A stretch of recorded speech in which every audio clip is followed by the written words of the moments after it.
और वो ज़ाहिर है इस तरह की हरकतें जी करता जी। रहेगा। ऑपरेशन महादेव भी ये है कि बेशुमार पाकिस्तानी हैं जो वक्तन फ़क्तन इंडिया में गए या वहाँ किसी तरह गिरफ्तार हो गए, उनको बॉर्डर पे मार के पहले भी इंडिया ये ड्रामा रचाता रहता है कि जी हमने 3 बंदे एनकाउंटर किए, पाकिस्तानी थे, उनसे असला बरामद हुआ, ये हुआ और अपनी अवाम को मज़ीद बेवकूफ़ बनाने की करेगा। लेकिन मुझे नहीं यकीन कि इस मौके जी पे जी। इंडिया के लोग इतने जल्दी बेवकूफ़ बन जाएँ। वो पाकिस्तान एक स्टैंड है, पाकिस्तान एक दीवार है, जो इंडिया के अज़ाइम के आगे खड़ी है और हम उसको जानते हैं और हमने उसे रोका हुआ है। और ये भी अल्लाह की मदद है हमारे जी सामने। इस दफ़ा भी जब इंडिया ने अटैक किया, उनके तैयारे पाकिस्तान की हदूद में दाखिल होने से पहले हमने गिरा दिए। ये एक बहुत बड़ा फ़ियर है। उनका कॉन्फिडेंस ब्रेक हो चुका है। वो सोच नहीं सकते कि इतनी हमारी इन्वेस्टमेंट थी। ये मोदी कहा करता था कि अगर हमारे पास राफ़ेल होते तो पाकिस्तान हमारी तरफ जुर्रत ही ना करता। जी जी। उन्होंने बिल्कुल। राफ़ेल की भी देख ली कि 5 राफ़ेल पहले हल्ले में ही उनके तबाह और बर्बाद हो गए। अब इंडिया ने फैसला किया कि वो जितने लोग इस ऑपरेशन में मारे गए हैं, उनको हम अवार्ड देंगे। वहाँ से भी कन्फर्म हो गया कितने पायलट इस दुनिया से गुज़र गए बिल्कुल। और कितना वो जो उनका सबसे कॉस्टली मिसाइल सिस्टम था, उसकी भी बैटरी तबाही, उसके स्टाफ को भी अब वो तमगे देने जा रहा है। तो they have accepted their defeat basically. तो उसने ये पहलगाम ऑपरेशन को आड़ बनाकर ये पाकिस्तान पे अटैक लॉन्च कर दी। उसमें भी नाकामी हुई। अब उसको अपनी आगे सियासी मौत नज़र आ रही है कि मैं अभी इलेक्शन किस बुनियाद पे लड़ूँगा, क्योंकि सबसे पहले तो उसके साथ जो लोग थे, मिसाल के तौर पे स्वामी सुब्रमण्यम, सबसे पहले वो शख्स है जिसने कहा कि जी 5 तैयारे हमारे गिरे और मुझे यकीन है कि मोदी कभी इसकी इंक्वायरी नहीं कराएगा कि हमारे साथ क्या नुकसान हुआ। ठीक है। अब उनकी और साबिक वज़ीर दाखिला है सिदमबर्ग, उसने भी कह दिया है कि ये जो पहलगाम में पाकिस्तानी मुलव्वस नहीं थे, हमारे अपने जी, लोग बिल्कुल। मुलव्वस। अस्सलाम वालेकुम नाज़रीन, मोहम्मद कज़ाफ़ी एक मतलब फिर हाज़िर है नए दौर के प्लेटफ़ॉर्म से नाज़रीन, हमारे बड़े ही प्यारे गेस्ट कर्नल इनामुर रहीम साहब आज हमारे साथ मौजूद हैं। अस्सलाम वालेकुम सर। वालेकुम अस्सलाम व रहमतुल्लाह। जनाब मेरे नाज़रीन को भी मेरा सलाम पहुँचे। अल्लाह ताला पाकिस्तान को सलामत ता क़यामत रखे। आमीन, आमीन। सर ये इंडिया ने ऑपरेशन सिंदूर की नाकामी शिकस्त के बाद अब ऑपरेशन महादेव की बातें शुरू कर दी हैं। पहले ऑपरेशन सिंदूर किया, फिर ऑपरेशन सिंदूर 2 का नाम दिया। अब महादेव ऑपरेशन का ज़िक्र कर रहे हैं, जिसके डीजीएसपीआर ने जो पाकिस्तान के हैं, उन्होंने प्रेस कॉन्फ्रेंस भी की और उन्होंने बताया। सर ये क्या इंडिया शिकस्त खुर्दा होकर ये तमाम चीज़ें कर रहा है? क्या क्या वजह बन रही है कि इंडिया बाज़ नहीं आ रहा इन हरकतों से शिकस्त के बावजूद? असल में ये बात ज़हन में रखिए कि इंडिया की इस वक़्त जितनी सियासी क़यादत है, वो आरएसएस के हाथ में है। ये जो नरेंद्र मोदी है, हुँ, हुँ। ये भी राष्ट्रीय सेवक संघ का बेसिकली प्रवक्ता है और इनका सारा मतम-ए-नज़र जो है वो एंटी मुस्लिम फ़िलॉसफ़ी के ऊपर ये काम करते हैं कि मुसलमानों के खिलाफ हम क्या कर सकते हैं और मुसलमान दुश्मनी इनकी घुट्टी में पड़ी हुई है। आप हुँ, हुँ। अंदाज़ा लगाएँ ना कि मोदी ने हुँ, इलेक्शन हुँ। जीतने से पहले वहाँ पर बाबरी मस्जिद शहीद करवा दी, ताकि इससे मुझे वोट मिलेंगे और हुँ, इसी बुनियाद पर उसने कामयाबी हुँ, हासिल हुँ। की कि मैं मुसलमानों की यादगारें मिटा रहा हूँ, हम मुसलमानों का निशान भी यहाँ से मिटा देंगे। और उसके बाद उसने क्या किया, जी, जी। लेकिन इलेक्शन दूसरी दफ़ा वो जीत तो गया, लेकिन को काबिल-ज़िक्र कामयाबी हासिल ना हुई। हुँ, हुँ। तो उसने फिर वहाँ पर जहाँ बाबरी मस्जिद शहीद हुँ, की हुँ। गई थी, वहाँ पर उसने जनाब एक मंदिर तामीर कराने का ऐलान कर दिया और उस मंदिर के लिए वहाँ बाकायदा हुँ, स्पेशल हुँ। ट्रेन चलाई गई। पूरे इंडिया से लोगों को इकट्ठा किया गया। लेकिन उसके बावजूद हुँ, हुँ। नरेंद्र मोदी की पार्टी उसी शहर से जहाँ वो मंदिर बनाया गया अरबों रुपए की लागत से, वहाँ से इलेक्शन हार गए।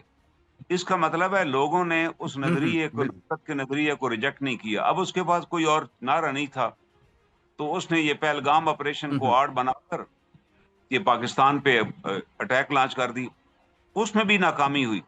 अब उसको अपनी आगे सियासी मौत नज़र आ रही है कि मैं अभी इलेक्शन किस बुनियाद पे लड़ूँगा, क्योंकि सबसे पहले तो उसके हुँ, हुँ। साथ जो लोग थे, मिसाल के तौर पे स्वामी सुब्रमण्यम, सबसे पहले वो शख्स है जिसने कहा कि जी हुँ, 5 तैयारे हमारे गिरे और मुझे यकीन है कि मोदी कभी हुँ, हुँ। इसकी इंक्वायरी नहीं कराएगा कि हमारे साथ क्या नुकसान हुआ। ठीक है। अब उनकी और साबिक वज़ीर दाखिला है सिदमबर्ग, उसने भी कह दिया है कि ये जो पहलगाम में पाकिस्तानी मुलव्वस नहीं थे, हमारे अपने जी, लोग बिल्कुल। मुलव्वस। उसके अलावा इंडिया के अंदर भी लोगों ने बेशुमार प्रोग्राम किए, उन्होंने कहा जी वहाँ कोई सिक्योरिटी नहीं थी, कुछ नहीं थी। अब वो उसका पूरा भांडा फूट चुका है। वो जिस नारे पर आया था, वो नाकाम हो चुका हुँ, है। हुँ। अब उन्हें और कोई समझ नहीं आई सिवाय इस बात के कि पाकिस्तान के अंदर प्रॉक्सी वार शुरू कराई जाए। तो जी, केपीके जी। के अंदर, बलूचिस्तान के अंदर जाहिर है वहाँ और भी बेशुमार मूसाद है, सीआईए काम कर रही है, उनके साथ मिलकर उन्होंने एक और प्रोग्राम लॉन्च किया कि जिनके ट्रेनों पर हमले किए जाएं, इनकी पुलों पर हमले किए जाएं, और इस तरह पाकिस्तान हुँ, की हुँ। मईशत को दे। वो अपने जबान में कहते हैं कि Pakistan army should start bleeding. हम वो कह रहे हैं जी, जी, हम जी। इसके अंदर बड़े ठीक है। कामयाब हैं, वो हम ये किए चला जा रहा है। जबकि इसमें भी अभी तक वो सांप हुँ, हुँ। जख्मी हो जाए ना तो और खतरनाक हो जाता है। अभी तक उन्होंने, वो कह रहे हुँ, अभी हुँ। भी हमारा ऑपरेशन सिंदूर जारी है। वो अभी वो जुर्रत नहीं फौरी तौर पे करेगा, हुँ, हुँ। लेकिन हमारे बेशुमार दुश्मन हैं जो जी, वेस्ट में जी। बैठे हुए हैं, जिसमें अमेरिका हुँ, भी हुँ। है, इज़राइल भी है, वो हुँ, उसको हुँ। मुकम्मल सपोर्ट करेंगे कि भाई आप कार्रवाई करें, आप पाकिस्तान को सबक सिखाएँ। और वो ज़ाहिर है इस तरह की हरकतें जी, करता जी। रहेगा। ऑपरेशन महादेव भी ये है कि बेशुमार पाकिस्तानी हैं जो वक्तन-फ़क्तन इंडिया में गए या वहाँ किसी तरह गिरफ्तार हो गए, उनको बॉर्डर पे मार के, पहले भी इंडिया ये ड्रामा रचाता रहता है कि जी हमने 3 बंदे एनकाउंटर किए, पाकिस्तानी थे, उनसे असला बरामद हुआ, ये हुआ, और अपनी अवाम को मज़ीद बेवकूफ़ हुँ, हुँ। बनाने की कोशिश करेगा। लेकिन मुझे नहीं यकीन कि इस मौके जी, पे जी। इंडिया के लोग इतना जल्दी बेवकूफ़ बन जाएँ। वो पहले ही मोदी के उस नज़रिए को बिल्कुल। मुस्तरद कर चुके हैं। मैं एक और बात आपको यहाँ बताऊँगा कि हमारे साथ एक मुल्क है जी, जी, सर। इंडोनेशिया में 90% मुसलमान हैं और 2% हिंदू हैं। हुँ, हुँ। वहाँ 11,000 टेम्पल हैं, मंदिर हैं। आज तक एक भी फ़िरका वाराना फ़साद नहीं हुआ। कि कभी मुसलमानों ने की फितरत में ही नहीं है कि हम जाकर खामख़ा मंदिर जलाएँ, और शर पसंद तो हर जगह हो सकते हैं, प्लांटेड लोग। पाकिस्तान के अंदर भी मंदिर हुँ, हैं और हिंदू हुँ, हुँ। आबादी मौजूद है, और हमारे वो हिंदू जो शहरी हैं, वो पार्लियामेंट के मेंबर भी हैं। लेकिन कभी हुँ, आपने नहीं हुँ। सुना होगा कि मुनज़्ज़म तौर पे पाकिस्तान के अंदर कोई लहर चलाई जाए कि जी इन हिंदुओं को एलिमिनेट किया जाए, इनके मंदिरों में इजाज़त नहीं है इबादत की, ऐसी कोई कतई हुँ, बात हुँ। नहीं है। हुँ। तो इससे वो पता चलता है कि ये जी, पूरा एक मंत्रा, बिल्कुल।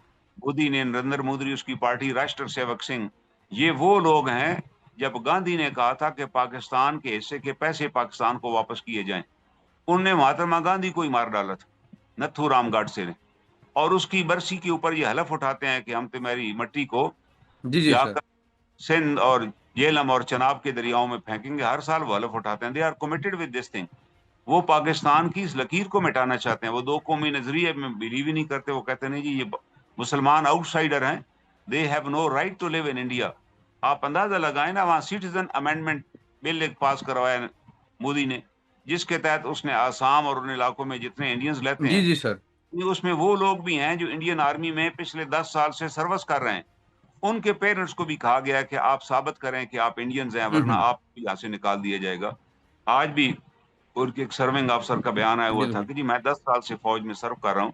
ये मेरे पेरेंट्स से कैसे पूछ सकते हैं कि आर यू हुँ, इंडियंस और नॉट? एक मुसलसल हरासमेंट है हुँ, मुसलमानों के खिलाफ कि मुसलमानों को किसी भी जगह हुँ, हुँ, जीने न दिया जाए, उनको क्रश किया जाए, और पाकिस्तान की तरफ हुँ, जब वो हुँ। निगाह दौड़ाते हैं तो इनको भी सबक सिखा दिया जाए। जबकि वो ऐसा नहीं कर सकेंगे। आप देख लेना, जब गुजरात में असल बिल्कुल। में हमें, हमारी पॉलिसियों में कंटिन्यूटी नहीं है। हम कंटिन्यूटी के साथ अगर दुनिया को बताएं, आप देखें ना वो रेलवे ट्रेन पर हमला हुआ, उन्होंने कहा जो मुसलमानों ने किया था, और हुँ, उन्हें हुँ, सेशन कोर्ट से उनको सजाएं बहुतें भी दिलवा दी। अब हाई कोर्ट ने वो तमाम सजाएं खत्म कर दी। उन्होंने कहा ये जेली ट्रायल थे, इसमें हुँ, मुसलमानों को हुँ, दिफा का मौका ही नहीं दिया गया, वो तमाम मुसलमान रिहा किए गए। अब हुँ, ये हुँ, चाहिए था उनकी कोर्ट को, ये ऑर्डर देते सीबीआई को कि वो फाइंड आउट करो उसको हुँ, आग हुँ, किसने लगाई थी ट्रेन को? कौन लोग थे? हुँ, ज़ाहिर हुँ, है वो राष्ट्रीय सेवक सिंह के लोग थे। हुँ, हुँ। आग लगाई, मुद्दा मुसलमानों पे फेंका, फ़िरका वाराना फ़साद हो गया। वहाँ जब उन्होंने किसी कॉलोनी पे कब्ज़ा करना होता है, किसी मुसलमानों की मार-पीट कब्ज़ा करना होता है, वो एक इस तरह की वारदात करते हैं, फ़िरका वाराना फ़सादात होते हैं, 50-60 हुँ, हज़ार हुँ। आदमियों को घरों से निकाल के उनके मकानों पे काबज़ हो जाता है। ये तो उनका जी, जी, पूरा बिल्कुल। वतीरा। इस पे हमें जी। विजिलेंट रहना चाहिए और दुनिया को बताना चाहिए कि इंडिया के असल मज़ाहिम क्या हैं। अगर खुदा न हुँ, हुँ। ख़ास्ता पाकिस्तान को नुकसान पहुँचा, तो फिर इंडिया को मिडल ईस्ट तक अपने बाजू बढ़ाने के, पाँव फैलाने तक का रास्ता मिल जाएगा। वहाँ भी मुसलमानों की ज़िंदगी को वजीरन बना देगा। पाकिस्तान एक स्टैंड है, पाकिस्तान एक दीवार है, जो इंडिया के अज़ाइम के आगे खड़ी है, और हम उसको जानते हैं और हमने उसे रोका हुआ है। और ये भी अल्लाह की मदद है हमारे बिल्कुल। सामने। इस दफ़ा भी जब इंडिया ने अटैक किया, तो उनके तैयारे पाकिस्तान की हदूद में दाखिल होने से पहले हमने गिरा दिए। ये एक बहुत बड़ा फ़ियर है। उनका कॉन्फिडेंस ब्रेक हो चुका है। वो सोच नहीं सकते कि इतनी हमारी इन्वेस्टमेंट थी। ये मोदी कहा करता था कि अगर हमारे पास राफ़ेल होते तो पाकिस्तान हमारी तरफ जुर्रत ही ना करता। जी, जी, उन्होंने बिल्कुल। राफ़ेल की भी देख ली कि 5 राफ़ेल पहले हल्ले में ही उनके तबाह बर्बाद हो गए। तो देखा जाए, अब इंडिया ने खुद सरकारी तौर पे भी मान लिया है अब उन्हें ऐलान किया है, क्योंकि वहां फौज के अंदर बड़ा प्रेशर आया कि जनाब इतने बंदे हमारे मारे जा चुके हैं, आप उनको रिकग्नाइज हुँ, ही नहीं हुँ, कर रहे। अब इंडिया ने फैसला किया हुँ, कि वो जितने लोग इस ऑपरेशन में मारे गए हैं उनको हम अवार्ड देंगे। वहां से भी कंफर्म हो गया कितने पायलट इस दुनिया हुँ, से हुँ, गुजर गए बिल्कुल, और कितना वो जो उनका सबसे कॉस्टली मिसाइल सिस्टम था उसकी भी बैटरी तबाही, उसके स्टाफ को भी अब वो तमगे देने जा रहा है। तो they have accepted their defeat basically. लेकिन we should be very vigilant. कम इन पे कभी किसी सूरत में हमें भरोसा नहीं करना, कभी आराम से नहीं बैठना, जागते रहना कि कहीं इंडिया कोई और वारदात हमारे खिलाफ ना कर दे। पाकिस्तान बनते ही उन्हें हमारा पानी बंद कर दिया था और उसके बाद से कोई ना कोई मसला वो हमारे साथ उनका जारी रहता है। जब आज भी उनके यहाँ बड़े बड़े उन्होंने डैम बनाए और जब बारिशें होती हैं तो उन डैम्स का पानी बगैर इतला के पाकिस्तान की तरफ खोल दिया जाता है, तो उसमें हमारा मजीद नुकसान होता है। तो आज जरूरत इस अमर की है कि हम बिल्कुल, इंटरनेशनल बिल्कुल। वर्ल्ड जो अच्छा है उसको बाखबर रखें। कश्मीर में जो होने वाले मजालिम हैं उनकी हुँ, हुँ, डॉक्यूमेंट्रीज बनाएं। उनकी डॉक्यूमेंट्रीज बना के हमारे हुँ, पास एक पूरी मुस्लिम दुनिया है। हम तमाम मुस्लिम दुनिया और दीगर तमाम ममालिक में इंडिया के मजालम को उनके अवाम तक पहुंचाएं कि जनाब ये वहां पर हो रहा है मुसलमानों के साथ और इंसानी बिल्कुल, हकूक की ये वायलेशन हो रही है। अगर हम दुनिया में जैसे सिक्योरिटी काउंसिल की प्रेसिडेंटशिप इस्ताल हमारे पास है, हमें इस मौके को भी पूरी तरह यूटिलाइज करना चाहिए। तमाम इंटरनेशनल फोरम पे हमें कश्मीरी डेलीगेशन भेजने हुँ, चाहिए। कश्मीर के अंदर जो जुल्म सितम हुँ, हुँ, जारी है उसको फुली तौर पे हाईलाइट करना चाहिए, ताकि इंडिया हमारे खिलाफ जी, जी। कोई हमला करने या साजिश करने से पहले 10 दफा सोचे कि पाकिस्तान इज अलर्ट। और हमने दुनिया को भी साथ लगा लिया, दुनिया को भी हमने बता दिया कि व्हाट इज हैपनिंग देयर। हमने को फेक काम तो नहीं बिल्कुल करना। सर, वहाँ शहरियों को मारा बिल्कुल, जा रहा बिल्कुल। है, जुर्म किया जा रहा है। तो ये तो सर बड़ा ये जरूरी है। लोकसभा में भी आज तो बड़ी आवाजें उठी हैं, आज लोकसभा में बड़ी आवाजें उठी हैं। उनका ये कहना है कि नरेंद्र मोदी साहब जो मान नहीं रहे कि राफेल गिरे हैं, वो कहते हैं कि अगर आपके राफेल नहीं गिरे तो आप 35 जो आपके पास राफेल है उनकी परेड करवा दें और दुनिया को दिखा दें कि हमारा कोई राफेल नहीं गिरा। तो इस तरह की बातें हो रही है आज उनकी लोकसभा में। डोनाल्ड ट्रंप ने कल 28वीं दफा कह दिया है कि जो इंडिया पाकिस्तान की सुलह वो मैंने करवाई है, लेकिन मोदी सरकार मान नहीं रही इन चीजों को। क्यों कि वो जाना किस साइड पे जाते हैं, जाना चाहते हैं। असल में असल में उसने अपना एक बहुत बड़ा इमेज बना लिया था कि I am the most dominant person in this region. और वो हम्म, कहता था पाकिस्तान के हाथ में हमने जी भीख का प्याला पकड़ा दिया और पाकिस्तान पूरी दुनिया में भीख मांग रहा है और हम we are the dominate in the area.